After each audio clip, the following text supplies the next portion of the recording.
d'Esquerra. Esquerra volem recuperar aquest espai, que sigui totalment de l'Ajuntament, que sigui municipal, i aquesta és una batalla de desgast, una batalla molt dura, en la qual, a més, no n'hi ha prou de sumar majories, sinó que a més ho hem de fer per consens, ja que hi ha diferents actors implicats, Ajuntament, socis, molts veïns del poble, moltes entitats que hi participen, i això és una batalla dura, res més. Només us volia explicar quina és la història d'aquest edifici en el qual hi som.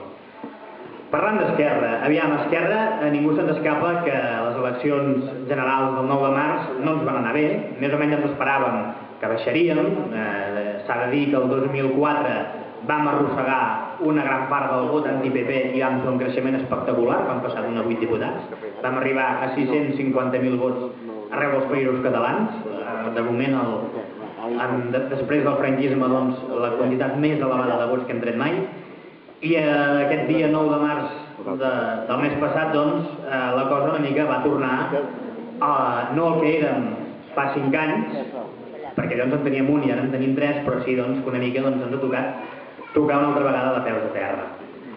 Això és per diferents factors, potser des de diferents àmbits no hem fet el que tocava i la gent no ho ha interpretat com a tal.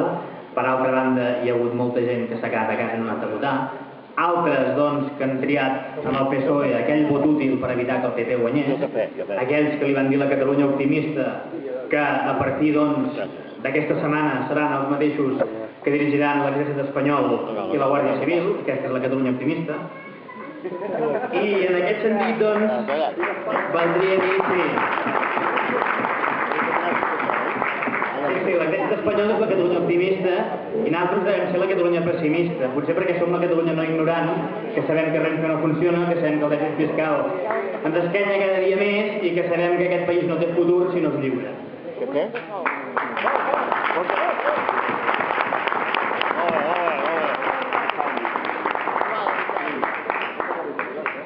Ja per acabar, perquè no em voldria allargar gaire, ja que després de mi ve el Raimon Soler, president comarcal d'Esquerra aquí al Penedès, i en Joan Puigcercós, secretari general d'Esquerra.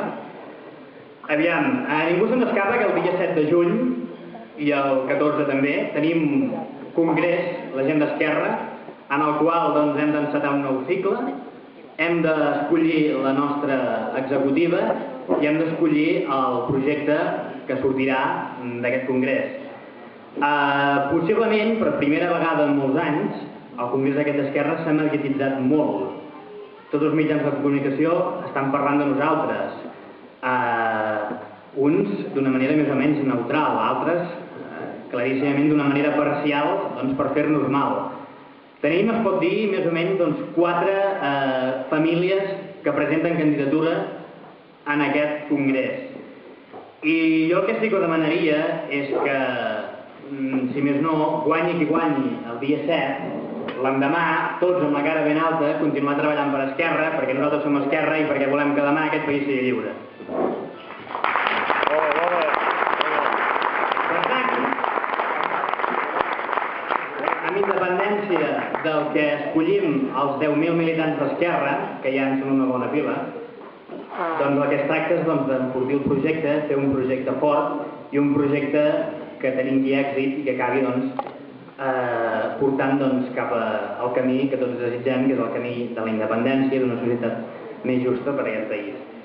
Aviam, bàsicament, com he dit, està molt bé que debatem com ha de ser el partit, que debatem qui ha de dirigir el partit, que proposem que cadascú tingui les seves pròpies visions segons com ha d'anar tot plegat, però sí que és molt important que ho agafem un seny amb responsabilitat, perquè al cap i a la fi tots som Esquerra i aquest partit és bàsicament en aquesta comarca la gent hi ha en aquestes taules.